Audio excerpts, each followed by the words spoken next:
J'ai planté ma graine pendant le mois de Rajab, donc je dois surveiller et entretenir cette graine-là durant le mois de Sha'ban afin que je puisse récolter pendant le mois de Ramadan. Donc Sha'ban, c'est le mois des efforts et de la volonté afin de pouvoir récolter. Sha'ban, c'est le dernier mois qui précède Ramadan. Lors d'une course, comme vous le constatez, le moment où l'athlète donne plus d'efforts, c'est quand il doit franchir la ligne d'arrivée. Donc vous voyez, quand il y a un marathon, ils commencent à courir, ils font le premier tour, le deuxième tour, ou bien s'ils doivent courir des kilomètres, c'est par exemple 5 kilomètres, le premier kilomètre, le deuxième kilomètre, et à partir du 4e kilomètre, tous les athlètes commencent à accélérer. Et durant, on va dire, les 200 derniers mètres, c'est là que chacun il donne le meilleur du soi.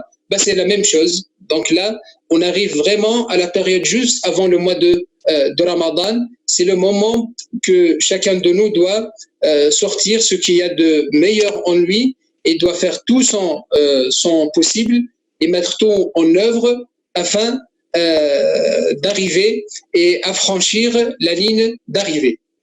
Être productif pendant le mois de Sha'ban est une clé pour se préparer à être productif pendant le mois de Ramadan. Donc c'est un mois d'entraînement. Plus on réalise notre lien avec Allah subhanahu wa ta'ala et notre lien avec le prophète sallallahu alayhi wa sallam durant le mois de Sha'ban, plus les récoltes durant le mois de Ramadan seront importantes et bonnes. Maintenant, nous allons passer avec Oussama ibn Zayd radiyallahu anhuma, l'un des compagnons du prophète sallallahu alayhi wa sallam, qui nous raconte cet échange qu'il y a eu entre lui et le prophète sallallahu alayhi wa sallam. Donc nous allons voyager un peu avec Oussama ibn Zayd radiyallahu anhuma, qui lui-même était un compagnon, que son père également, il l'était. Et il nous raconte le messager de Dieu sallallahu alayhi wa sallam jeûner certains jours d'affilée à tel point que nous pensions qu'il ne s'arrêtait jamais. Et il mangeait certains jours d'affilée à tel point qu'il ne jeûnait plus si ce n'est 2 jours par semaine. Donc le prophète sallallahu alayhi wa sallam, Oussama ibn Zayd, il nous raconte ce qu'il a constaté du prophète sallallahu alayhi wa sallam. Il disait que j'ai vu le prophète sallallahu alayhi wa sallam jeûner certains jours d'affilée à tel point que nous pensions qu'il ne s'arrête jamais, et il mangeait certains jours d'affilée à tel point qu'il jeûnait plus si ce n'est les 2 jours par semaine, c'est-à-dire le lundi et le jeudi. Il consacrait séparément au jeûne en dehors des périodes où il jeûnait. Il n'y a pas un mois où il se consacrait le plus au jeûne que pendant le mois de Sha'ban. Donc Oussama, il nous dit que le prophète sallallahu alayhi wa sallam, il jeûnait certains jours d'affilée à tel point qu'on se disait que le prophète sallallahu alayhi wa sallam ne va pas s'arrêter. Et ensuite, on le voyait manger, c'est-à-dire ne pas jeûner, si ce n'est que 2 jours par semaine, le lundi et le jeudi, à tel point qu'on disait que le prophète sallallahu alayhi wa sallam ne jeûne que ces 2 jours-là.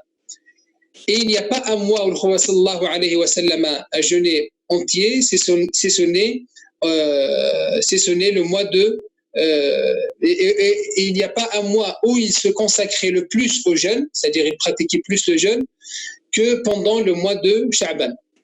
Et là, Oussama ibn Zayd, il va interroger le prophète sallallahu alayhi wa sallam. Donc il dit, je lui ai posé la question à ce sujet. Donc c'est Oussama ibn Zayd qui nous parle. Il dit que j'ai posé la question au prophète sallallahu alayhi wa sallam. On va voir la salle d'attente. Peut-être qu'il y en a qui veulent le rejoindre. C'est bon. Allez, voilà. Donc la question de Oussama ibn Zayd, radiyallahu anhuma, au prophète sallallahu alayhi wa sallam, il dit, cher messager d'Allah, tu te consacres au jeûne à tel point que tu ne le rends pratiquement plus et tu interromps le jeûne à tel point que tu ne t'y consacres presque plus, si ce n'est 2 jours par semaine. La réponse du prophète sallallahu alayhi wa sallam, il répond à Oussama ibn Zayd, en effet, le lundi et le jeudi, les œuvres sont exposées au Seigneur de l'univers et j'aime être en état de jeûne lorsque mes œuvres lui sont exposées.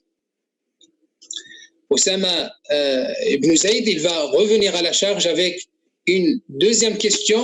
Il lui dit, je ne te vois pas autant jeûner les autres mois que pendant celui de Sha'ban. Et le prophète sallallahu alayhi wa sallam lui répond, c'est un mois qui se trouve entre Rajab et Ramadan, que beaucoup de gens négligent, un mois durant lequel les actes sont présentés à Allah et je veille à ce que mes actes soient présentés à Allah subhanahu wa ta'ala alors que je suis en état de jeûne. Donc là, le prophète sallallahu alayhi wa sallam, il met en évidence 2 choses. La première chose qu'il met en évidence, c'est pourquoi il jeûne le mois de Ramadan, pourquoi il pratique plus le jeûne pendant le mois de Sha'ban. C'est parce que c'est un mois où les actions sont exposées auprès d'Allah subhanahu wa ta'ala et le prophète sallallahu alayhi wa sallam veille à ce que ces actes soient, quand ils soient exposés à Allah subhanahu wa ta'ala, quand elle est en état de jeûne. Mais le prophète sallallahu alayhi wa sallam met en évidence aussi une partie, c'est que le mois de Sha'ban, c'est un mois qui se trouve entre Rajab et Ramadan et malheureusement beaucoup de gens le négligent. Beaucoup de gens, quand on sait qu'on s'approche du mois de Ramadan, celui qui lui reste encore des bêtises à faire, il se dit malheureusement, je dois profiter du mois de Sha'ban, je dois profiter de cette période avant Ramadan afin que entre guillemets, je profite au maximum. Et ensuite, quand Ramadan commence, je vais me ranger, je vais arrêter mes bêtises et arrêter mes péchés, mes désobéissances. Alors que le prophète sallallahu alayhi wa sallam, il dit que c'est pendant le mois de Sha'ban où les actions de tous les êtres humains sont exposées auprès d'Allah subhanahu wa ta'ala. Ce hadith nous informe au sujet de l'importance du jeûne chez le prophète sallallahu alayhi wa sallam durant l'année et plus particulièrement pendant le mois de Sha'ban. Mais qu'on soit bien d'accord, le seul mois que le prophète sallallahu alayhi wa sallam a jeûné en totalité, c'est bien le mois de Ramadan. Le jeûne du mois de Sha'ban est un stage de préparation pour mieux accueillir le mois de Ramadan, le mois du repentir, de l'introspection et de la méditation. Le mois de Sha'ban, c'est un bon entraînement pour préparer son organisme et son esprit afin de vivre pleinement le mois de Al-Qur'an, Al-Karim, le mois de la miséricorde, le mois du pardon, le mois de la fraternité et de l'amour pour Allah subhanahu wa ta'ala. Nous allons passer avec une deuxième citation avec Anas ibn Malik qui nous raconte, qui nous relate ce qui se passait auprès des compagnons du prophète sallallahu alayhi wa sallam dès quand ils apercevaient le croissant du mois de Sha'ban. Anas ibn Malik, il nous dit quand les compagnons du prophète sallallahu alayhi wa sallam apercevaient le croissant du mois de Sha'ban, ils se penchaient sur la lecture de Al-Qur'an al-Karim. Donc la première action que les compagnons faisaient dès l'arrivée du mois de Sha'ban, c'est qu'ils se penchaient sur la lecture de Al-Qur'an al-Karim. Les musulmans s'acquittaient de leur zakat, le monde légal, pour que les pauvres et les nécessiteux puissent jeûner le mois de Ramadan dans de bonnes conditions. Les commerçants mettaient à jour la gestion de leur commerce. Et aussitôt qu'ils voyaient le croissant de lune du mois de Ramadan, ils se purifiaient et doublaient d'efforts en termes d'adoration, de bonté et de générosité. Donc, telle était l'organisation, l'ambiance auprès des compagnons du prophète sallallahu alayhi wa sallam dès qu'ils apercevaient le croissant du mois de Sha'ban. Donc, il y avait toute une préparation. Et en effet, nos pieux prédécesseurs vivait toute l'année pour Ramadan. Le pieux prédécesseur, 6 mois après le mois de Ramadan, il demandait à Allah subhanahu wa ta'ala d'accepter le jeûne du mois de Ramadan qui venait d'effectuer. Et pendant les autres 6 mois, il demandait à Allah subhanahu wa ta'ala de leur permettre d'atteindre le mois de Ramadan et de le jeûner et de profiter pleinement du mois de Ramadan. Donc toute l'année, elle tournait autour de Ramadan parce que c'est un mois qui est important pour la musulmane et le musulman. C'est ainsi que les compagnons du prophète sallallahu alayhi wa sallam déployaient les efforts nécessaires pendant le mois de Sha'ban et s'appliquaient sincèrement afin de mieux accueillir le mois de Ramadan.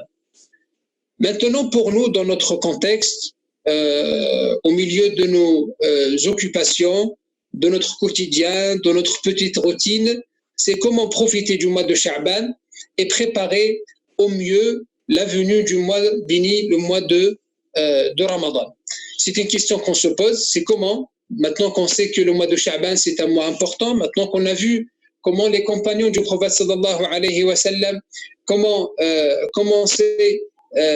ils commençaient les préparatifs dès Sha'ban pour mieux accueillir le mois de Ramadan. Maintenant, nous, aujourd'hui, en 2020, à Marseille, dans le Nord, les îles de la Réunion, aux Pays-Bas, comment pouvons-nous également préparer et mieux s'organiser pour la venue du mois de Ramadan, parce que le but c'est ça, c'est la préparation doit se faire avant. Quand il y a par exemple un mariage, vous attendez pas le jour J pour préparer le mariage. Le mariage, vous le préparez des mois, voire même peut-être des années à l'avance. Comme ça, le jour J, c'est le jour où vous allez profiter pleinement de cette fête-là. Pareil, le mois de Ramadan, c'est un invité d'Allah subhanahu wa ta'ala. Et nous, l'erreur qu'on fait souvent, c'est on attend l'arrivée du mois de Ramadan. Et quand Ramadan il est là je commence à chercher qu'est-ce que je dois faire, qu'est-ce qui est bien de faire, qu'est-ce qui n'est pas bien de faire, quels sont les actes méritoires, quelles sont les bonnes actions, quel est mon programme, mon Coran il est où il est rangé. Donc, il faut se préparer. Nous, on est un peu en retard. Il faut se dire, il faut dire la vérité. Arriver à Sha'ban, ce n'est pas maintenant qu'on va commencer. Normalement, on devait commencer bien avant, mais c'est jamais trop tard. Alhamdulillah, il nous reste encore quasiment plus de 3 semaines pour mieux se préparer afin d'accueillir le mois de Ramadan, d'accueillir l'invité d'Allah subhanahu wa ta'ala et profiter pleinement. Comment? Voici quelques pistes de réflexion et ce n'est pas le tout, donc c'est quelques éléments. Vous-même, vous pouvez trouver d'autres éléments, vous pouvez trouver d'autres réponses, d'autres pistes. Le but, c'est que chacun de nous, quand on sortira de cette conférence, de cette assise bénie, chacun de nous, il commence dès maintenant à se préparer afin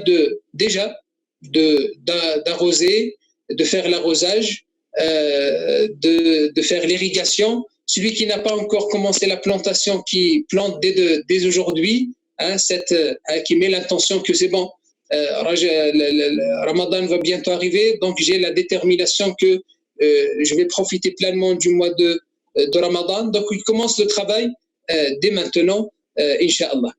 La première chose à faire pour pendant le mois de Sha'ban, afin d'accueillir le mois de Ramadan et afin de profiter pleinement, c'est demander à Allah subhanahu wa ta'ala sincèrement de nous permettre de profiter de ces instants bénis afin que nous puissions goûter à la douceur de sa présence et de sa proximité. Donc s'orienter vers Allah subhanahu wa ta'ala, c'est ça c'est le premier point.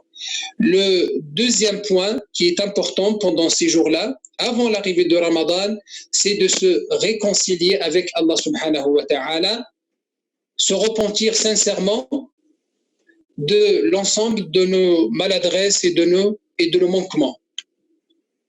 Donc, se réconcilier avec Allah subhanahu wa ta'ala, c'est ma relation avec Allah subhanahu wa ta'ala, elle connaît ou elle a connu des hauts et des bas, donc j'ai plus le droit maintenant parce que je suis Ramadan est bientôt là. Si je veux profiter pleinement du mois de Ramadan, donc je dois réconcilier avec Allah subhanahu wa ta'ala, revenir à Allah subhanahu wa ta'ala, fortifier mon lien et ma relation avec Allah subhanahu wa ta'ala. Sache que si toi tu ne le vois pas, lui il te voit.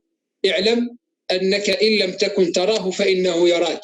اعلم أنك إن لم تكن تراه فإنه يراك. Et Allah subhanahu wa ta'ala ne croit pas que si tu es dans ta désobéissance, que Allah subhanahu wa ta'ala il ne te voit pas, mais juste Allah subhanahu wa ta'ala il est clément, il te donne un temps, peut-être que tu vas revenir, peut-être que tu vas regretter et peut-être que tu vas revenir vers ton Seigneur. Donc se réconcilier avec Allah subhanahu wa ta'ala, de créer un lien d'amour entre nous et Allah subhanahu wa ta'ala, se repentir sincèrement de l'ensemble de nos maladresses et de nos manquements. Le troisième point, c'est jeûner dans la mesure du possible, surtout la première moitié du Sha'ban, en veillant particulièrement à ne pas rater les lundis et jeudis, afin de s'entraîner dès maintenant sur le jeûne, pour qu'il y ait cette belle adoration qui est le jeûne. Donc s'entraîner dès maintenant, dès le mois de Sha'ban, s'entraîner. Si j'arrive pas de jeûner beaucoup, au moins je garde le lundi, le jeudi. Si j'arrive pas, au moins je garde par exemple un jour dans la semaine. Et surtout pendant cette période du confinement, c'est très important de s'entraîner pour le jeûne. Et aussi une parenthèse pour les personnes qui ont des jours à rattraper, que ce soit les sœurs ou bien aussi les frères, peut-être ils étaient malades, peut-être ils étaient en voyage. Donc ceux qui ont des jours à rattraper depuis l'année dernière, donc c'est le moment de jeûner, alhamdoulilah, profiter de ce confinement-là, c'est pratique de rattraper ces jours-là. Et chacun de nous, celui qui n'a rien à rattraper, ou qui s'entraîne, comme ça quand Ramadan il est là, c'est bon. On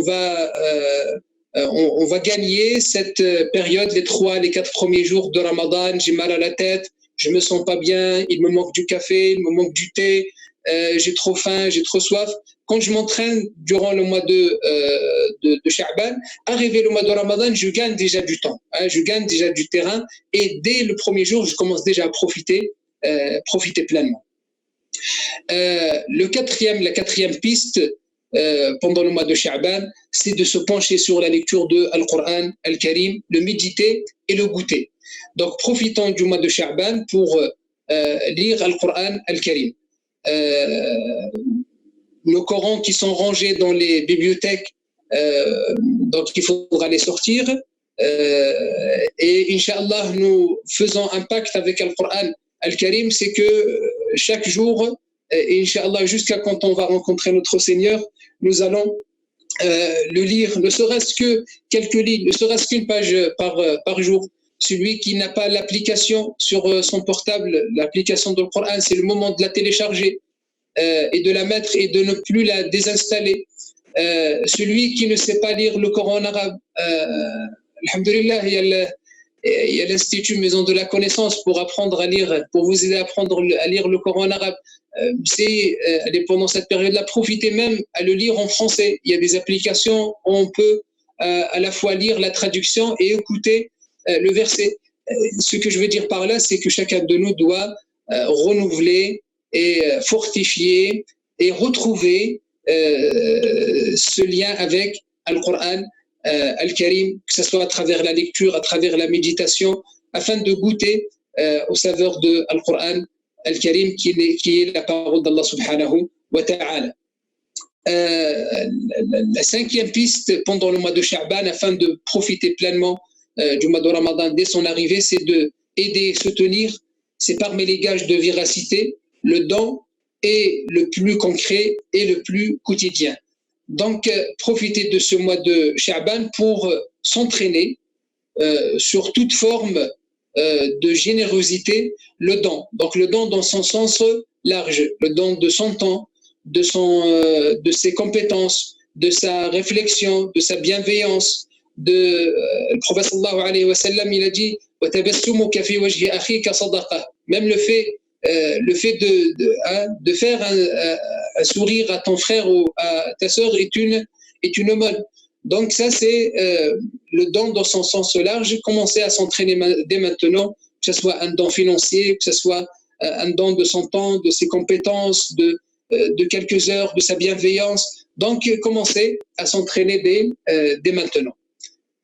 Et sachez, quand on donne, c'est nous qu'on reçoit en premier. Quand on fait un don, il ne faut pas croire que c'est la personne à qui on a donné, c'est lui qui reçoit. Avant que lui, il profite de ce don-là, c'est toi qui va profiter en premier. Et plus on est généreux, Allah subhanahu wa ta'ala, il le sera avec nous. Plus on est clément, Allah subhanahu wa ta'ala, il le sera envers nous. Plus on est pardonneur, Allah subhanahu wa ta'ala, il le sera également envers nous. Parmi les pistes aussi, c'est de préserver et s'appliquer dans l'accomplissement de nos prières. Ceux qui priaient des fois ils délaissaient leurs prières, donc c'est le moment d'arrêter ça, de dire stop, je ne joue pas avec ma prière, je ne joue pas avec la prière. La prière, c'est ce lien-là qu'il y a entre moi et Allah subhanahu wa ta'ala.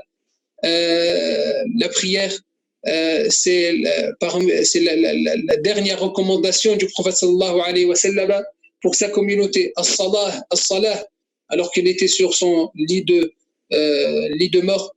Donc la prière est très importante.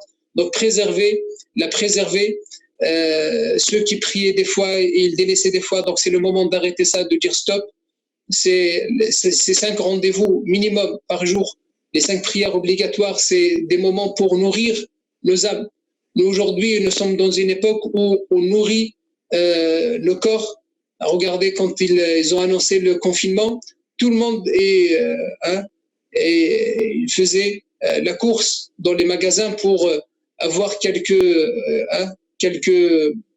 éléments de nourriture, le riz, le pain, parce qu'on s'inquiète pour notre corps, mais il faudra aussi s'inquiéter pour nos âmes, et c'est très important. Et qui fait de toi un être humain, c'est ton âme, et non pas que ton corps, c'est ton âme avant tout. Donc comme on nourrit notre corps, on doit également penser à nourrir notre âme. Et Allah subhanahu wa ta'ala a bien fait les choses. Il faudra juste suivre. Allah subhanahu wa ta'ala, il nous a mis 5 rendez-vous dans la journée au minimum. C'est celui qui veut s'arrêter au strict minimum. 5 rendez-vous, al-subh, al-dhuhr, al-asr, al-maghrib, al-isha. Si chaque prière, elle fait 5 minutes, 25 minutes. Tu as 24 heures pour toi, tu as 23 heures et 35 minutes pour toi et 25 minutes pour tes prières pour nourrir ton âme. C'est tout ce qui t'est demandé. Donc c'est très important de préserver la prière et s'appliquer dans l'accomplissement de la prière. Donc la préserver, prendre soin de la prière et s'appliquer pendant notre prière. Quand on fait notre prière, on ne la fait pas juste pour s'en débarrasser, pour enlever. Comme on dit, c'est pas le but, ce n'est pas d'enlever. Ce n'est pas comme si on portait un fardeau, un poids et on doit enlever. Non, la prière doit être un moment de repos, un moment de pause, un moment où je retourne à l'essentiel, un moment où je me ressource, où je me nourris, où je me pose. Donc, préserver nos prières et appliquons-nous dans nos prières. Et surtout pendant cette période-là du confinement, il y en a beaucoup qui font du télétravail, il y en a beaucoup que leur activité s'est arrêtée. Donc malheureusement, l'orientation que de beaucoup parmi nous, c'est les écrans, c'est Netflix, c'est Canal+, c'est les replays, c'est les séries, c'est YouTube, c'est Facebook, c'est Snapchat, c'est WhatsApp.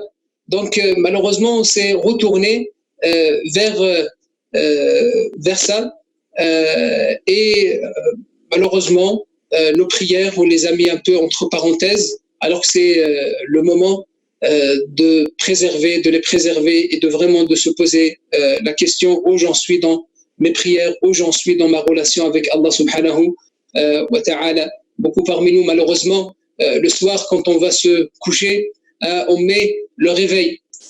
On met le réveil pour se réveiller, pour aller au travail. Mais qui parmi nous, dont moi le premier, qui pense à mettre son réveil pour la prière de Subh. Et aujourd'hui, avec ce confinement-là, ceux qui ne travaillent pas et ceux qui font du télétravail, que leur journée elle commence quand ils veulent, ils mettent ni réveil ni rien. Ils restent jusqu'à 3h, 4h du matin avec avec la télé, avec Netflix, et la prière de Subh, et la prière et les autres prières, les autres obligations, malheureusement, ils sont délaissés. Enfin, ça, c'est très important de préserver et de s'appliquer quand on fait nos prières. Celui qui n'a pas ça, qui doit s'entraîner. Celui qui a ça, il doit le renforcer.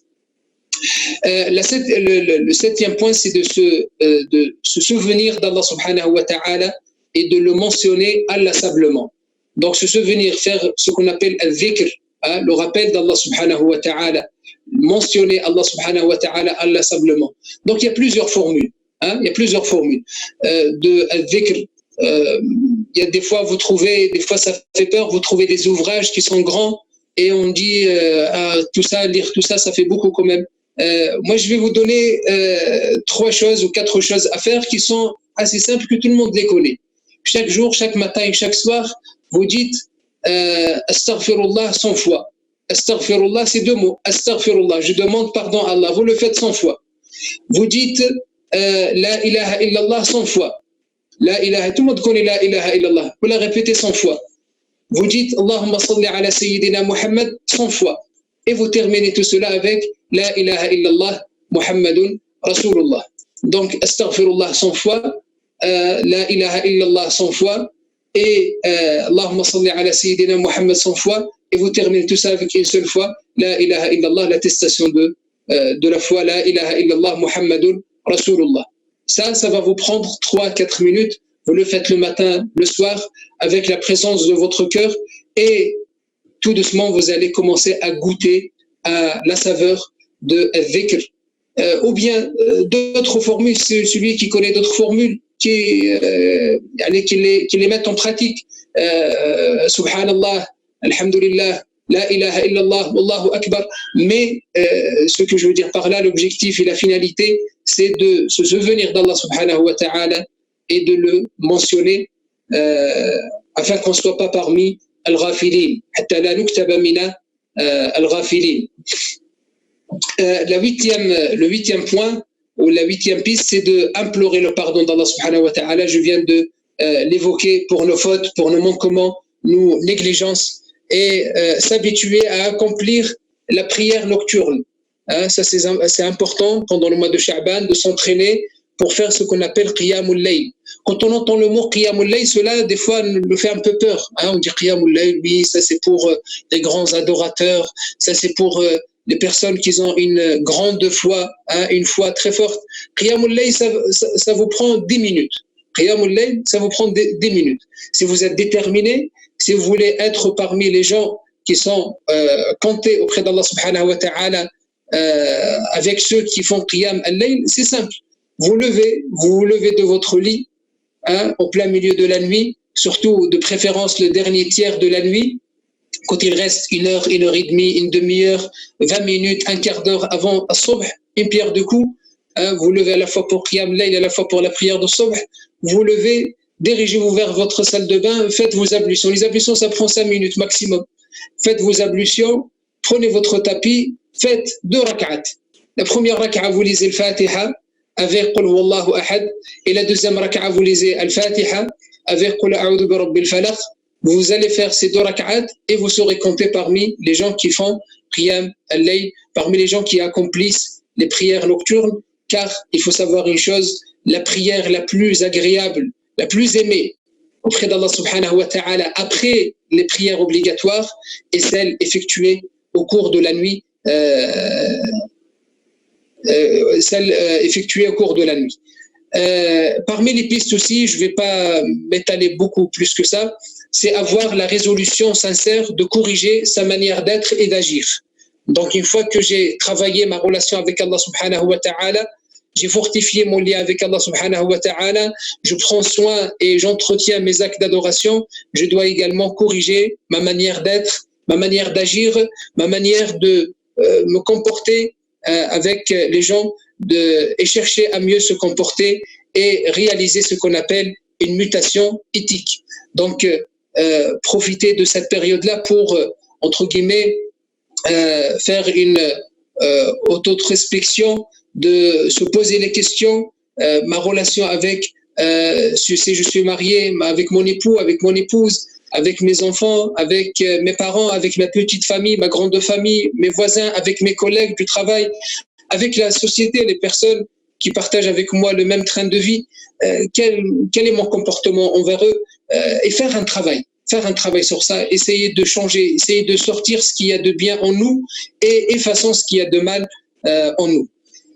Parmi les choses aussi à travailler pendant le mois de Sha'ban, tout cela, c'est des pistes pour celui qui veut vraiment accueillir le mois de Ramadan et qui veut vraiment profiter pleinement du mois de Ramadan. Parmi les choses à faire, c'est avoir bon cœur. Un cœur habité par l'amour d'Allah subhanahu wa ta'ala et de son messager. Un cœur qui n'en veut à personne. Un cœur qui supporte les coups durs. Un cœur qui préserve les liens d'amour et de compassion. Un cœur qui pardonne à ceux qui lui ont fait du tort. Donc ça, c'est très important d'accueillir le mois de Ramadan avec ce cœur-là. Celui qui veut profiter pleinement du mois de Ramadan, ce n'est pas l'accueillir avec un frigo rempli, ni avec des étagères remplies de nourriture, ni avec des nouvelles recettes, mais c'est de l'accueillir avec un cœur bon et un cœur sain. Enfin, avoir une bonne intention et être sincère, car le croyant, le musulman, la musulmane connaît l'importance de l'intention. Il sait que tout est basé sur l'intention et que le secret, le fondement de toute action et de tout acte d'adoration, c'est l'intention. Et donc, cherchons et faisons tout notre possible afin d'être sincères dans nos intentions et avoir des bonnes intentions. Durant cette période bénie, chaque musulmane, soucieux de sa complétude morale et de son accomplissement spirituel, doit faire tout son possible pour s'attirer la miséricorde d'Allah subhanahu wa ta'ala et ce en répandant l'amour, la paix et le bien et en multipliant les œuvres pieuses, sans oublier bien sûr d'être généreux et de partager avec ceux qui sont dans le besoin, que nos bonnes actions ne soit rien d'autre que la conséquence immédiate de notre amour pour Allah subhanahu wa ta'ala et de son messager et pour les êtres.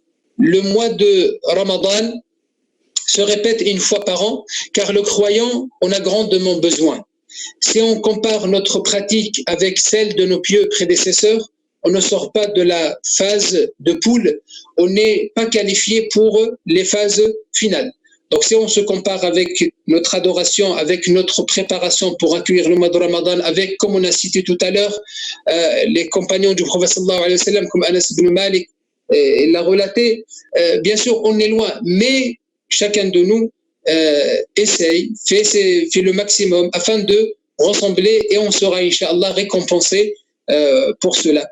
Donc chacun de nous doit chercher à ressembler afin d'accueillir au mieux le mois de Ramadan.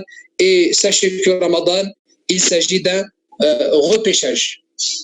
Peut-être dans l'année, on a dévié du droit chemin, on est sorti des rails, on a glissé, on a trébuché. Le mois de Ramadan, c'est le mois pour se relever, c'est le mois de repêchage, c'est le mois de retrouver la droiture, de retrouver les rails et de revenir dans le chemin. Donc préparons-nous à recevoir de la part d'Allah subhanahu wa ta'ala la saveur de la foi. Soyons prêts à accueillir avec un cœur désireux des grâces de Ramadan, car celui qui aime la rencontre d'Allah, Allah aime sa rencontre. Celui qui aime Allah subhanahu wa ta'ala doit se préparer pour accueillir l'invité d'Allah subhanahu wa ta'ala qui est le mois de Ramadan. Et celui qui aime l'invité d'Allah, sûr et certain, aime Allah et Allah l'aime. Donc ça, c'était la partie sur le mois de Sha'ban et quelques pistes, quelques conseils pour mieux se préparer afin d'accueillir le mois de Ramadan. Mais comme vous le savez, nous vivons une période assez délicate, assez difficile, une période inhabituelle. C'est des instants, c'est des jours, c'est des semaines qu'on n'a pas l'habitude de qu'on n'a jamais connues. Moi personnellement, j'ai jamais connu ce confinement-là, tout d'abord, on demande à Allah subhanahu wa ta'ala d'enlever et de faire disparaître ce virus et faire disparaître cette pandémie, et qui nous donne le courage et la force et qui nous facilite afin d'accepter ce destin et de surmonter cette épreuve. Mais j'aimerais qu'on termine notre assise avec quelques conseils pour un confinement spirituel et éducatif. On se retrouve en plein confinement, donc voici quelques conseils que je me permets de les partager avec vous afin de profiter de ce confinement-là et de faire de ce confinement-là un retrait spirituel, et afin que ce confinement-là nous aide à s'élever spirituellement et nous aide à nous améliorer. Donc voici quelques conseils pour un confinement spirituel et éducatif. Le premier conseil que j'aimerais partager avec vous pendant cette période-là, c'est le conseil de base que vous ne cessez d'entendre ces derniers jours et de façon différente, c'est restons chez nous. Restons chez nous. Ce confinement est à la fois une obligation religieuse et un devoir citoyen, car il s'agit de préserver la vie sacrée en islam. Allah subhanahu wa ta'ala nous dit dans le Coran al-Karim وَمَنْ أَحْيَاهَا فَكَأَنَّمَا أَحْيَا النَّاسَ جَمِيعًا. Quiconque sauve une vie, c'est comme s'il a donné vie à l'humanité entière. On ne peut en aucun cas, par insouciance, maladresse ou ignorance, mettre sa vie et celle des autres en danger. Donc agissons, mes chers frères, mes chères sœurs, agissons avec responsabilité et rejoignons nos demeures. Donc ça, c'est le premier conseil. Rester chez soi, c'est un devoir à la fois religieux, mais aussi c'est un devoir citoyen. Le deuxième conseil que j'aimerais partager avec vous pendant cette période de confinement, c'est soyons plus lucides, plus mesurés et plus mûrs lors de cette crise. Cessons de propager les rumeurs et les fake news, comme on les appelle, sans discernement. Arrêtons de propager des fausses informations sans connaître leur source. Soyons plus sérieux et plus responsables, car à l'ère de la télécommunication, le mensonge peut faire le tour de la terre le temps que la vérité mette ses chaussures, comme il disait un sage.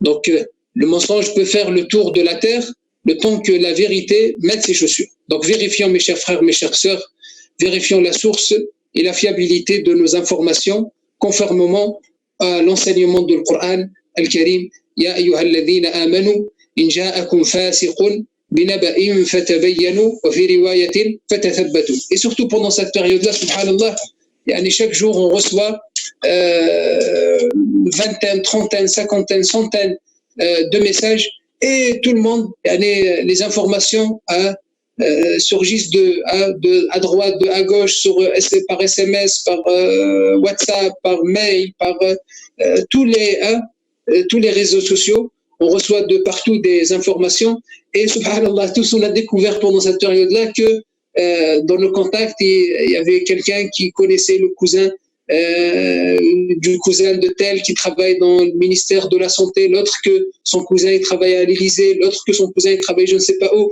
Enfin, vérifions les informations avant de les partager, avant de les propager. Et surtout, méfiez-vous des messages où vous trouvez à la fin à transmettre ou à transférer, ou celui qui transfère aura des récompenses. Méfiez-vous surtout de ces messages-là. Et le musulman, c'est quelqu'un qui prend soin de son temps. Donc même le téléphone, je dois lui mettre son temps. Une demi-heure, un quart d'heure, je dois répondre aux appels, répondre aux messages. Mais après, je ne dois pas passer ma journée devant mon téléphone. Bien sûr, pour le travail, ça c'est autre chose. Mais je parle, celui qui n'a rien à faire de son portable, et qui le met de côté. Il y a d'autres choses à faire. Alhamdulillah, il y a les enfants qui sont à la maison pendant cette période de confinement, profitant pour ceux qui ont des enfants. Ceux qui n'ont pas d'enfants, profitant pour apprendre quelque chose, pour découvrir quelque chose, pour faire quelque chose de beaucoup plus utile. Sinon, malheureusement, notre journée, notre temps va passer dans le vide. Et au final, peut-être que même ces informations, ces partages qu'on est en train de faire, et peut-être il va s'avérer à la fin que c'est c'était des fausses informations. Le troisième conseil que j'aimerais partager avec vous aussi, c'est soyons plus optimistes, plus paisibles et plus sereins. Nous sommes surexposés aux informations catastrophiques qui nous parviennent du monde entier, ce qui génère des angoisses et des peurs irrationnelles. Comme vous le savez, la peur brise notre force de réflexion et paralyse notre capacité d'action. La peur, elle est mauvaise. La peur, c'est une mauvaise conseillère et encore plus contagieuse, dissipant alors cette peur par la confiance en Allah subhanahu wa ta'ala, comme Allah nous dit dans le Coran, قُلْ لَنْ يُصِيبَنَا. Plaçons notre confiance en Allah subhanahu wa ta'ala. Dit, rien ne nous atteindra en dehors de ce qu'Allah subhanahu wa ta'ala a prescrit pour nous. قُلْ لَنْ يُصِيبَنَا إِلَّا مَا كَتَبَ اللَّهُ لَنَا هُوَ مَوْلَانَا وَعَلَى اللَّهِ فَلْيَتَوَكَّلِ الْمُؤْمِنُونَ. Donc redonnons, mes chers frères, mes chères sœurs, redonnons aux gens de l'espoir, de l'espérance et de la confiance. Le quatrième conseil que j'aimerais partager avec vous pendant cette période-là, c'est soyons plus solidaires et plus humains. Et là, on salue nos frères et nos sœurs, que ce soit des musulmans ou des non-musulmans, le corps des soignants, ceux qui veillent sur nos malades, qu'Allah subhanahu wa ta'ala les récompense grandement. Donc soyons plus solidaires et plus humains. Pensons aux plus fragiles et aux plus démunis. Les actes de bienfaisance et de bienséance et de clémence sont énormément récompensés par Allah subhanahu wa ta'ala, surtout en ce moment difficile. Allah subhanahu wa ta'ala il nous dit dans le Coran وَتَوَاصَوْا بِالصَّبْرِ وَتَوَاصَوْا بِالْمَرْحَمَةِ أُولَٰئِكَ أَصْحَابُ الْمَيْمَنَةِ وَتَوَاصَوْا بِالصَّبْرِ وَتَوَاصَوْا بِالْمَرْحَمَةِ أُولَٰئِكَ أَصْحَابُ الْمَرْحَمَةِ. Et ils se conseillent mutuellement l'endurance et la clémence, comme dans Surat Al-Balad. وَتَوَاصَوْا بِالصَّبْرِ وَتَوَاصَوْا بِالْمَرْحَمَةِ. Donc soyons solidaires, plus humains et pensons aux autres. Le cinquième et le dernier conseil, c'est méditons sur les bienfaits d'Allah subhanahu wa ta'ala, méditons sur les bienfaits indénombrables de Allah subhanahu wa ta'ala sur nous. Avons-nous ressenti la valeur de ses bienfaits, la faveur de ses dons et la largesse de sa générosité? Et Allah subhanahu wa ta'ala il nous dit dans le Coran وَآتَاكُم مِّن كُلِّ مَا سَأَلْتُمُوهُ. Et il vous a accordé tout ce que vous lui avez demandé. وَآتَاكُم مِّن كُلِّ مَا سَأَلْتُمُوهُ وَإِن تَعُدُّوا نِعْمَةَ اللَّهِ لَا تُحْصُوهَا. Et si vous cherchez à compter les bienfaits d'Allah subhanahu wa ta'ala, vous ne sauriez les dénombrer. وَإِن تَعُدُّوا نِعْمَةَ اللَّهِ لَا تُحْصُوهَا إِنَّ الْإِنسَانَ لَظَلُومٌ كَفَّارٌ. Et les bienfaits d'Allah subhanahu wa ta'ala sont énormes. Bienfaits, la santé, déjà d'être vivant, d'être en bonne santé, d'avoir une famille, de pouvoir parler, de pouvoir marcher, de pouvoir voir, de pouvoir échanger, discuter. Cette application-là, Zoom, c'est parmi les bienfaits d'Allah subhanahu wa ta'ala. Sinon, comment on aurait pu se joindre? Moi, je suis dans le nord, vous êtes dans d'autres villes. Comment on pouvait se joindre? Donc, les bienfaits d'Allah subhanahu wa ta'ala, ils sont énormes, ils sont indénombrables. Donc, soyons reconnaissants vers Allah subhanahu wa ta'ala et méditons sur les bienfaits d'Allah subhanahu wa ta'ala et méditons sur cette largesse divine et sur cette générosité divine. Le prophète sallallahu alayhi wa sallam, il nous rappelle l'essentiel en disant: celui d'entre vous qui se réveille le matin en sécurité parmi les siens, celui qui se réveille le matin en étant en sécurité parmi les siens, ne souffrant dans son corps d'aucun mal et possédant la nourriture de sa journée, c'est comme si l'on avait amassé pour lui tous les biens de ce monde-là. Celui qui se réveille le matin, il est en sécurité. Ça, c'est la première chose, parmi les plus grands. Être en sécurité. Et ne souffrant d'aucun mot, d'aucun mal. Il est en bonne santé. Donc, on croit que ça, c'est automatique. On croit que ça fait... c'est le quotidien, c'est la routine, c'est normal. Ce n'est pas normal. C'est un grand bienfait d'Allah subhanahu wa ta'ala sur toi. Combien de personnes auraient aimé respirer sans une machine?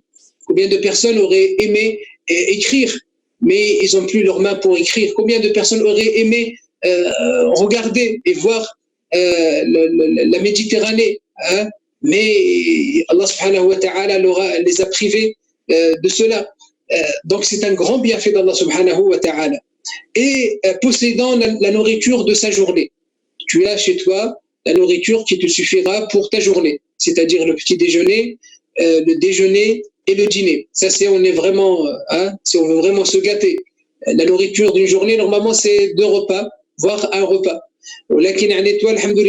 Chacun de nous, il y a son frigo qui est rempli, il y a la réserve qui est remplie, il y a des cartons, il y a des rangements par-ci, par-là, des réserves qu'on pourra tenir peut-être même un mois sans aller au magasin. Donc celui qui se réveille en étant en sécurité chez lui, en étant en bonne santé et qui a la nourriture de sa journée chez lui, c'est comme s'il en avait amassé pour lui, c'est comme s'il a possédé tout le bien de ce monde-là. Donc le prophète sallallahu alayhi wa sallam nous rappelle l'essentiel. C'est très important de revenir à l'essentiel. Et je finis avec mon intervention et ma conférence avec ce beau conseil. Et quel meilleur conseil, c'est beaucoup plus mieux que tous les conseils qu'on a discutés depuis tout à l'heure. C'est ce conseil du prophète sallallahu alayhi wa sallam qui a résumé la situation en nous disant à ce compagnon, garde ta langue, confine-toi dans ta demeure et pleure sur tes péchés. Garde ta langue, ça veut dire arrête de propager les fake news, arrête de propager les fausses informations et confine-toi dans ta demeure, c'est-à-dire reste chez toi et pleure sur tes péchés, c'est-à-dire prie et invoque Allah subhanahu wa ta'ala, fortifie ton lien avec Allah subhanahu wa ta'ala, que Allah subhanahu wa ta'ala, qu'Allah délivre l'humanité de cette épreuve, pardonne nos péchés et nous protège tous. Allahumma amin. نسأل الله سبحانه وتعالى أن يرفع هذا الوباء وأن يرفع هذا الداء وأن يصرف عنا هذا الابتلاء إنه سميع قريب مجيب الدعوات. اللهم بارك لنا فيما تبقى لنا من شعبان وبلغنا رمضان واجعلنا فيه من الفائزين واجعلنا فيه من المقبولين واجعلنا فيه من المفلحين. Oh Allah, Seigneur de l'univers, on te demande de bénir pour nous ce qui reste du mois de Sha'ban et fait que nous atteignions le mois de Ramadan et fait qu'on soit comptés parmi les gens qui ont été acceptés, parmi les gens qui sont acceptés auprès de toi et que nous profitions au maximum des bienfaits du mois de Ramadan. À la fin, mes chers frères, mes chères sœurs, l'Institut Maison de la Connaissance vous remercie pour votre présence. À bientôt, Inch'Allah. À très, très bientôt, Inch'Allah. Restons optimistes, comme je l'ai dit.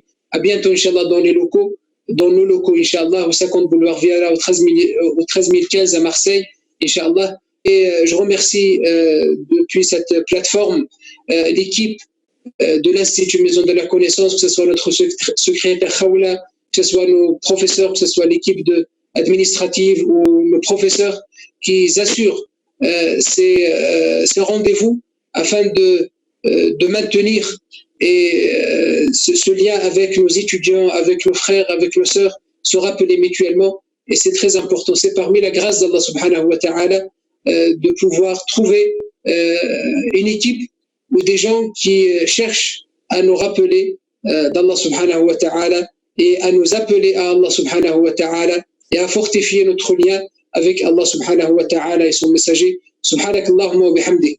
نشهد أن لا إله إلا أنت نستغفرك ونتوب إليك. اللهم صل على سيدنا محمد النبي الأمي وعلى آله وصحبه وسلم تسليما كثيرا. سبحان ربك رب العزة عما يصفون وسلام على المرسلين والحمد لله رب العالمين وبارك الله فيكم. يا أبا نورا. Non, je vous écoute. Inch'Allah, lis-nous quelques versets pour clôturer cette belle assise. Toi, tu vas lire des versets et Cheikh Hamza, il va nous faire l'invocation, Inch'Allah. السلام عليكم يا بنورة. وعليكم السلام ورحمة الله.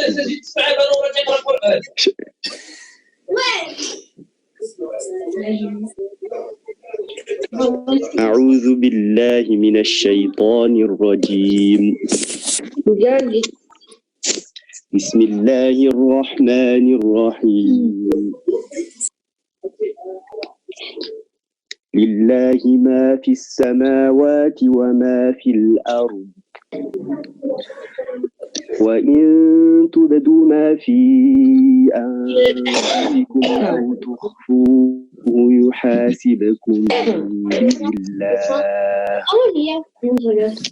فيغفر لمن يشاء ويعذب من يشاء والله على كل شيء قدير. آمن الرسول بما أنزل إليه من ربه والمؤمنون كل آمن بالله وملائكته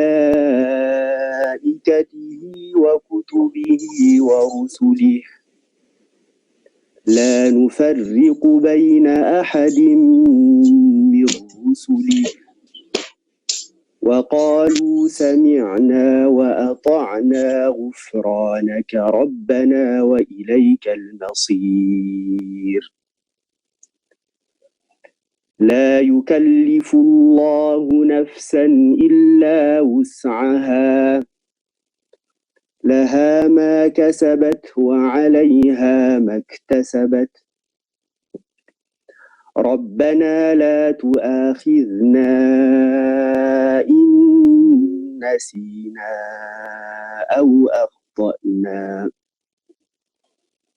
ربنا ولا تحمل علينا إصرا كما حملته على الذين من قبلنا ربنا ولا تحملنا ما لا طاقة لنا به واعف عنا واغفر لنا وارحمنا أنت مولانا فانصرنا على القوم الكافرين. الله. نعم الشيخ بلال، دعاء الشيخ بلال. نعم. اللهم يا أول الأولين ويا آخر الآخرين يا ذا القوة المتين يا راحم الضعفاء والفقراء والمساكين يا أرحم الراحمين. اللهم صل على سيدنا محمد في الأولين وصل على سيدنا محمد في الآخرين وصل على سيدنا محمد في المرسلين وصل على سيدنا محمد في النبيين وصل وسلم وزد وبارك على سيدنا محمد في الملأ الأعلى إلى يوم الدين. اللهم حبب إلينا الإيمان وزينه في قلوبنا وكره إلينا الكفر والفسوق والعصيان واجعلنا من الراشدين. اللهم توفنا مسلمين وألحقنا بالصالحين غير خزايا ولا مفتونين. اللهم ألف بين قلوبنا وأصلح ذات بيننا واهدنا سبل السلام ونجنا من الظلمات إلى النور. اللهم جنبنا الفواحش ما ظاهر منها وما بطن. اللهم بارك لنا في أسماعنا وأبصارنا وقلوبنا وأزواجنا وذرياتنا. اللهم تب علينا إنك أنت التواب الرحيم. اللهم اجعلنا شاكرين لنعمك مثنين بها قابلين لها واتمها علينا يا رب العالمين. اللهم اغفر لنا جميع ذنوبنا كفر عنا سيئاتنا توفنا مع الأبرار. اللهم كن معنا ولا تكن علينا. اللهم انصرنا ولا تنصر علينا. زدنا ولا تنقصنا واعطنا ولا تحرمنا. اللهم إننا ضعفاء فقوي في رضاك ضعفنا وخذ إلى الخير بناصيتنا واجعل الإسلام منتهى رضائنا. اللهم إننا ضعفاء فقونا وإننا أذل فأعزنا وإننا فقراء فارزقنا. اللهم يا حي يا قيوم برحمتك نستغيث أصلح لنا شأننا كله ولا تكلنا إلى أنفسنا طرفة عين. اللهم لا تكلنا إلى أنفسنا طرفة عين ولا أقل من ذلك فإنك إن تكلنا إلى أنفسنا تكلنا إلى ضعف وعورة وذنب وخطيئة وإنا لا نثق إلا برحمتك. فاغفر لنا ذنوبنا كلها إنه لا يغفر الذنوب إلا أنت وتب علينا إنك أنت التواب الرحيم. اللهم انصر الإسلام والمسلمين. اللهم أعز الإسلام والمسلمين. اللهم أعلي كلمة الحق والدين يا رب العالمين. اللهم لا تكن علينا كن معنا يا حي يا قيوم. اللهم كن معنا مع النبي كن معنا كما كنت مع النبيين. اللهم كن معنا كما كنت مع النبيين. اللهم انصرنا بما نصرت به الأنبياء، اللهم انصرنا بما نصرت به الأنبياء والمرسلين. اللهم احفظنا بما حفظت به القرآن الكريم، اللهم احفظنا بما حفظت به القرآن الكريم. والله خير حافظا وهو أرحم الراحمين، والله خير حافظا وهو أرحم الراحمين. اللهم احفظنا بما حفظت به القرآن الكريم إنك على كل شيء قدير. اللهم اهد الناس جميعا، اللهم اهد الناس جميعا، اللهم اهد الإنس والجان، اللهم اهد الناس جميعا يا رب العالمين. اللهم اهد قلوبنا واغفر ذنوبنا واستر عيوبنا. اللهم يا حي يا قيوم يا ولي نعمتنا، يا ولي نعمتي وملاذي عند قربتي. اللهم اجعل هذا البلاء، اجعل هذا المرض بردا وسلاما على أمة الحبيب محمد صلى الله عليه وسلم كما جعلت النار بردا وسلاما على إبراهيم. اللهم احفظنا واحفظ جميع أمة حبيبك محمد صلى الله عليه وسلم. اللهم اجعلنا سببا لإحياء الدين كله في العالم كله يا رب العالمين. اللهم اجعلنا مفتاحا للخير معلقا للشر، اجعلنا مفتاحا للخير معلقا للشر. اللهم يا حي يا قيوم اجعلنا سببا لإحياء الدين كله في العالم كله. اللهم انفعنا بما علمتنا وعلمنا ما ينفعنا وزدنا علما يا رب العالمين. اللهم احفظ مشايخنا، اللهم احفظ إخواننا وأخواتنا، اللهم احفظنا جميعا يا رب العالمين، واجعلنا من الذين يستمعون القول فيتبعون أحسنه. اللهم اجعلنا من أهل القرآن الذين هم أهلك وخاصتك يا أرحم الراحمين. تقبل منا إنك أنت السميع العليم وتب علينا إنك أنت التواب الرحيم. اللهم نسألك أن تجمعنا مع النبيين والصديقين والشهداء والصالحين يا حي يا قيوم برحمتك نستغيث. نسألك الخير كل خير سألك به نبيك محمد صلى الله عليه وسلم، ونعوذ بك من شر ما استعاذك منه عبدك نبيك محمد صلى الله عليه وسلم، وأنت المستعان وعليك البلاء ولا حول ولا قوة إلا بالله العلي العظيم. وصلى الله على سيدنا محمد وعلى آله وأصحابه أجمعين. سبحان ربك رب العزة عما يصفون وسلام على المرسلين والحمد لله. بارك الله فيكم وجزاكم الله خيرا. بارك الله فيك Cheikh Abanoura pour cette belle lecture. بارك الله فيك c'est Bilal Hamza pour ses invocations. Inch'Allah, qu'il soit exaucé, Inch'Allah. بارك الله فيكم جميعا. Merci beaucoup pour votre présence. Et Inch'Allah, on se donne rendez-vous le dimanche, Inch'Allah. Un grand salam à notre frère Mustafa Al-Wardi depuis la Hollande. Un grand salam à notre professeur aussi, Oussad Mikael, et de Cheikh Suleiman, qui est à côté de lui. Masha'Allah, qu'Allah subhanahu wa ta'ala vous protège. Et Younous, Suleiman et Younous, Masha'Allah, hafidhahumullah wa ra'ahum. Et à dimanche, Inch'Allah. Salam alaikum wa rahmatullah. Salam.